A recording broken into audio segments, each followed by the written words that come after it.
Olá pessoal, hoje a gente continua a leitura da Eneida do Virgílio com o canto 3. E lembrando que para quem quiser assistir aos vídeos anteriores e também aos próximos desse projeto de leitura, aqui na descrição desse vídeo tem um link com a playlist da Eneida. No canto anterior, o canto 2, a gente acompanhou o início do relato do Enéas para a rainha Dido, em que ele conta sobre a queda da cidade de Troia, que foi invadida pelos acaios, o que forçou muitos troianos sobreviventes a terem que fugir, inclusive o próprio Enéas. E no canto de hoje, o canto 3, o Enéas continua narrando essa história para a rainha Dido, e aqui ele vai contar então sobre essa fuga da cidade, em um canto que tem paralelos muito fortes com a Odisseia do Homero, principalmente por conta do tema da viagem marítima e dos perigos que essa viagem vai trazer. Inclusive vão ser mencionadas algumas criaturas que o Odisseu encontra durante a viagem dele lá na Odisseia.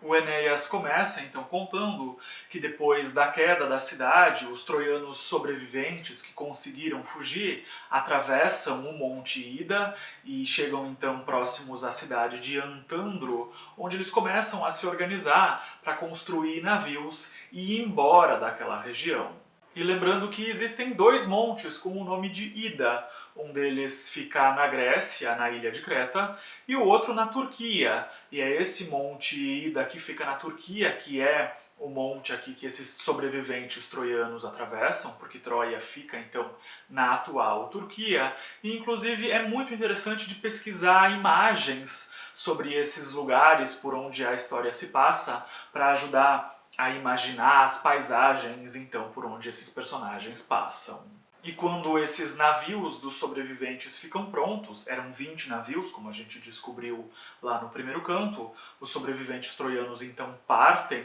com uma comoção muito grande por estarem deixando então a região onde eles sempre tinham vivido, e inclusive o Enéas chora muito comovido por estar deixando Troia destruída para trás. E quando o Enéas parte, ele leva com ele estatuetas dos Penates, que eram divindades domésticas protetoras do lar, mas se acredita que esse trecho é um anacronismo, como também apareceu no canto anterior, e a gente conversou um pouquinho sobre isso. Porque se acredita que na época de Troia em que essa história se passa, o culto dos Penates provavelmente ainda não existia, mas mesmo assim o Virgílio insere esse elemento no texto porque era um elemento cultural e religioso muito importante para o povo romano, que era então o público original a quem a Eneida se destinava. Os navios com os sobreviventes então partem e logo desembarcam em uma região relativamente próxima, onde o Enéas planejava fundar um povoado e que ele queria dar o nome de Enéadas, em homenagem então a ele mesmo. E nessa região onde eles pretendiam fundar um povoado, existia um monte coberto com vegetação, e o Enéas vai até esse monte e arranca algumas plantas que ele pretendia usar para cobrir as hortas que eles fariam, mas quando ele arranca a vegetação, acontece algo que deixa ele muito espantado, muito assustado, porque começam a pingar gotas de sangue dos ramos então que ele arrancou. E para deixar a situação ainda mais assustadora, logo o Enéas também ouve uma voz vinda da terra que pedia para ele parar de arrancar aquela vegetação, porque ali era o lugar de descanso de um morto. E logo essa voz se identifica como sendo Polidoro, um dos vários filhos de Príamo, o antigo rei de Troia, e que tinha sido morto, Polidoro, ainda criança, por um rei que era amigo dos troianos, mas que traiu os troianos e foi para o lado dos acaios no início dos conflitos. E essa voz de Polidoro também alerta a Enéas de que as plantas não sangravam, e por isso ele deveria ir embora dali o mais rápido possível, porque aquele era um lugar maldito, o que deixa o Enéas muito alarmado e conta essa situação para o pai e para os outros sobreviventes troianos, que claro são unânimes em concordar que eles deveriam ir embora dali, então todos voltam para os navios sem conseguir construir um assentamento, voltam a navegar e desembarcam depois disso em Delos. Mas a ilha de Delos já era habitada, e quando os sobreviventes troianos desembarcam lá, o rei da região vai até lá para ver quem eram aquelas pessoas que tinham desembarcado por lá, e ele reconhece Anquises, que era o pai de Enéas, e um velho amigo do rei de Delos. E nessa ilha, os habitantes cultuavam o deus Febo,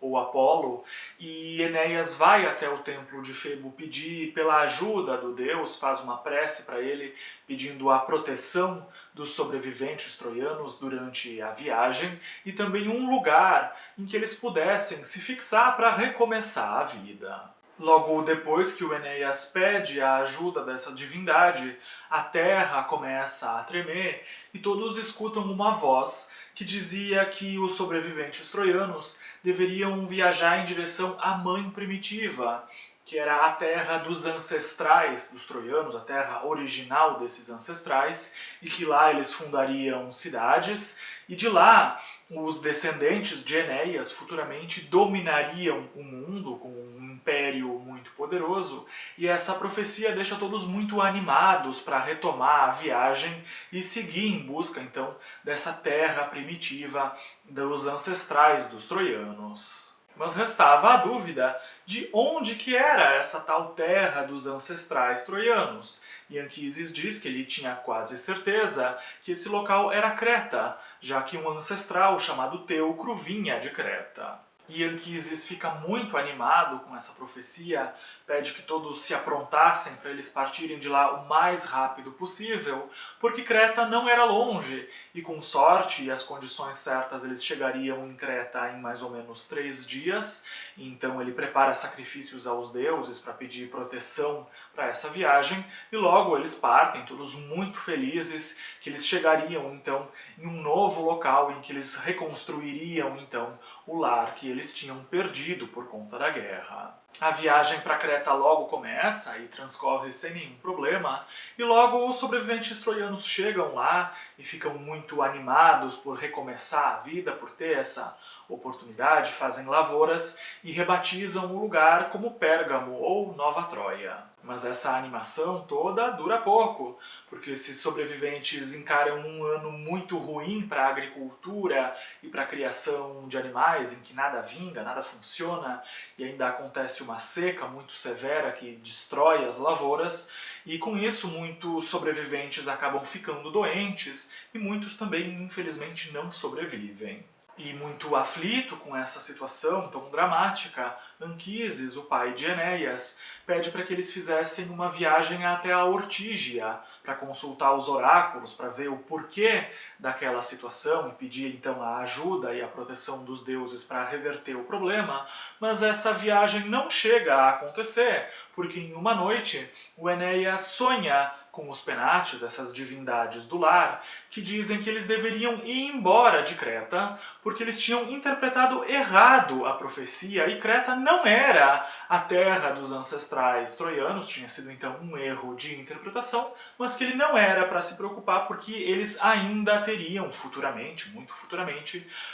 um império muito vasto e muitíssimo poderoso. E nesse mesmo sonho, os Penates revelam que a verdadeira terra dos ancestrais era a Hespéria, o antigo nome da Itália, e de lá vinha um ancestral ainda mais antigo que Teucro, chamado Dárdano, e que essa, então, era a terra dos ancestrais descrita na profecia, e não Creta, como os sobreviventes troianos tinham se enganado na interpretação. Enéas acorda todo suado com esse sonho e agradece aos deuses pela revelação, e então vai contar esse sonho para o pai, que relembra de Cassandra, uma das filhas de Príamo, que era a profetisa, e que sempre falava da Hespéria e de Dárdano, mas que na época ninguém dava bola para essas profecias de Cassandra, e que infelizmente só agora que eles percebiam que essas profecias de Cassandra eram verdadeiras. Anquises diz que eles deveriam seguir o conselho dado pelos deuses através do sonho do Enéas, e logo os navios são preparados para eles voltarem a navegar em direção então à Hespéria, e alguns sobreviventes partem, enquanto que outros decidem ficar em Creta, naquele pequeno povoado então que tinha sido fundado. E esse grupo que parte, depois que já estava em alto mar, longe de qualquer terra, acaba enfrentando uma tempestade que faz com que eles se desorientassem completamente no mar e navegassem sem destino definido durante 3 dias. E a nebulosidade intensa mesmo à noite fazia com que eles não conseguissem ver as estrelas e assim não conseguissem se orientar, então ficaram por 3 dias perdidos no mar. Mas no quarto dia, a sorte volta a ficar do lado dos troianos e esses marinheiros avistam terra pela primeira vez e vão até essa terra, desembarcam, era uma das ilhas Estrófadas, onde tinham muitos bois que eles capturam para se alimentar e também para fazer oferendas para os deuses. Mas, como sempre, a tranquilidade logo é quebrada e os troianos escutam barulhos de asas muito grandes batendo e logo eles avistam arpias que estavam voando então sobre eles e também roubando a carne dos bois. Enéas e o grupo decidem então ir para um ponto mais denso do bosque para fazer as refeições, onde eles imaginavam que as arpias não apareceriam, mas elas aparecem novamente, atrapalhando a refeição. E então Enéas tem a ideia de armar uma emboscada contra elas, para que elas parassem então de atrapalhar as refeições. O grupo então ataca essas arpias com espadas, mas como elas tinham uma plumagem muito grossa, elas não chegam a ficar machucadas, mas mesmo assim todas fogem, menos uma chamada Seleno, que fica sentada em uma pedra com uma expressão muito séria, muito severa. Seleno então fala com os troianos em um tom bastante amargurado, dizendo que ela estava muito ofendida com esse ataque dos troianos em um território que era das arpias e também por eles terem roubado os bois que também eram das arpias. E essa passagem lembra um pouco o trecho dos bois de Hélio, lá no canto 12 da Odisseia. A gente pode fazer alguns pequenos paralelos entre essas passagens. Isso porque lá na Odisseia, o grupo de Odisseu, que também era um grupo de sobreviventes tentando voltar para casa, consome os bois do deus Hélio, e eles não eram para consumir esses bois, e por conta desse consumo eles são punidos, exatamente como vai acontecer aqui, em que a Seleno de certa forma vai amaldiçoar os troianos por terem então roubado os bois das arpias. E a arpia Seleno, que também era profetisa, revela para Enéas e para o grupo que eles conseguiriam sim chegar na Hespéria ou Itália, mas antes de chegar lá, eles passariam fome, uma fome tão grande que faria com que eles tivessem vontade de roer as mesas para pagar por essa ofensa de terem roubado os bois das arpias e também por terem atacado as arpias. E por isso, então, o paralelo com a passagem dos bois de Hélio lá da Odisseia. Todos ficam com muito medo daquela fala da arpia, e Anquises, o pai de Enéas, pede a ajuda dos deuses para afastar aquela maldição de fome lançada pela arpia, e logo eles decidem que era a hora de ir embora dali para evitar mais problemas, e no caminho eles fazem questão de desviar de Ítaca, a terra de Odisseu ou Ulisses, que era então o herói da Odisseia, mas aqui uma espécie de vilão. E esse trecho do desvio de Ítaca é muito interessante, porque lá na Odisseia a gente acompanhou Odisseu ou Ulisses como um grande herói, e aqui na Eneida ele já é um vilão, um inimigo. E com isso, a partir de autores diferentes, a gente tem diferentes perspectivas sobre um mesmo personagem, em que de um lado ele é mocinho, do outro lado ele é vilão, e com isso a gente também amplia um pouco desse grande panorama da conflituosa experiência humana em que um mesmo indivíduo é bom para um e maldoso para outros. Os troianos então desembarcam em um território próximo, onde eles têm um momento de descontração, praticando esportes, para celebrar que tinham passado por perto de um território inimigo e saído ilesos sem serem vistos, mas logo retomam a viagem e desembarcam em Butroto, que atualmente faz parte do território da Albânia. E em Butroto, eles ficam sabendo de um boato de que Heleno, um dos vários filhos de Príamo, o antigo rei de Troia, morto durante a queda da cidade, reinava em uma cidade de Acaios, portanto uma cidade de inimigos, porque ele tinha casado com a viúva de Pirro, que era então filho de Aquiles, e Aquiles era um grande inimigo dos troianos. Enéas fica um pouco chocado com esses boatos e decide ir até a cidade conversar com Heleno para ver se esses boatos eram verdadeiros. E no caminho ele encontra Andrômaca, que era a esposa de Heitor. Heitor também era um dos vários filhos de Príamo. E encontra Andrômaca muito abatida, fazendo oferendas para Heitor, com muita saudade dele,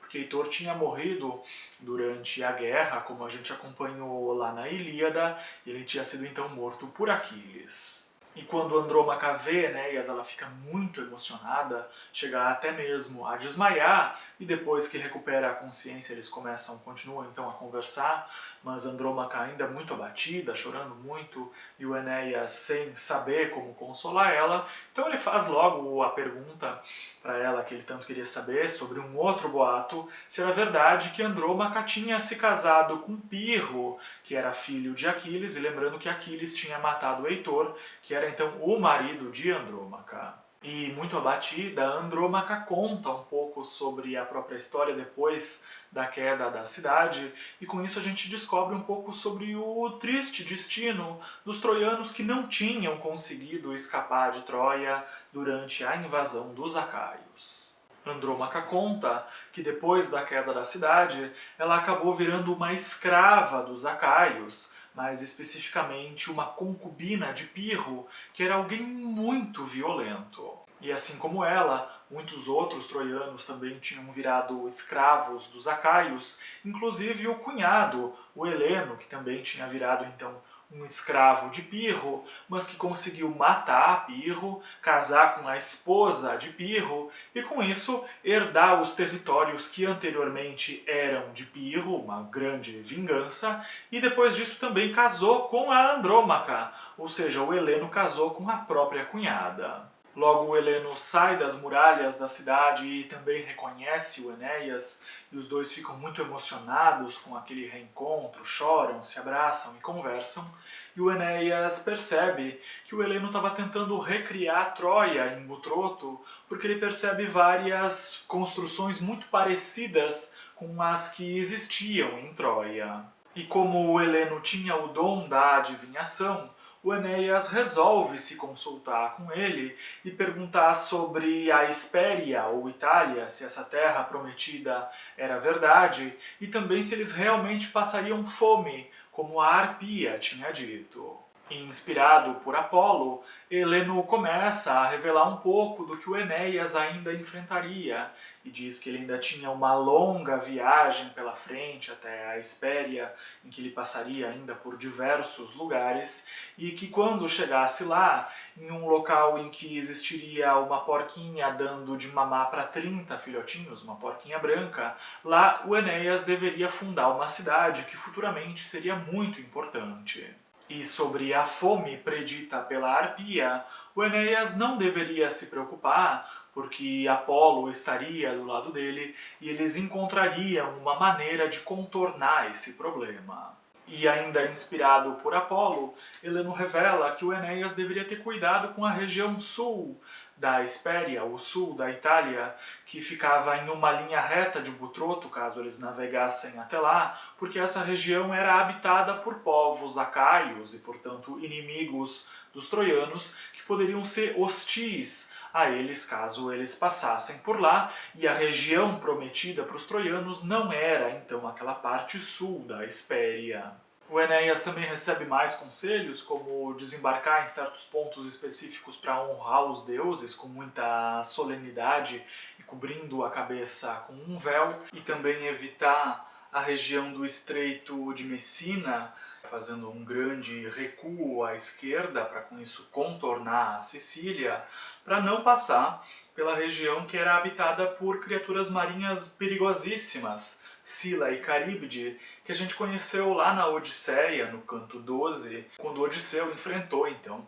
essas duas criaturas. E contornando a Sicília, a viagem ia ser bem mais longa, mas ao mesmo tempo também mais segura, porque essa região em que viviam Sila e Caríbde era muito perigosa e existia uma chance muito grande de ninguém sobreviver caso eles topassem com essas criaturas pelo caminho. E depois que o Enéas chegasse no continente, então do outro lado da Península Itálica, ele deveria ir até Cumas, procurar uma profetisa, a Sibila de Cumas, que daria mais orientações sobre como ele deveria lidar com as situações que se apresentariam, sobre como contornar problemas e como enfrentar os povos que seriam hostis a ele na Hespéria, porque essa era uma região habitada, não era uma região em que ninguém morava. E depois de fazer todas essas revelações, Heleno encerra e diz que isso era tudo que ele tinha a autorização de dizer para o Enéas. E com esse trecho em que Heleno fala com Enéas sobre o futuro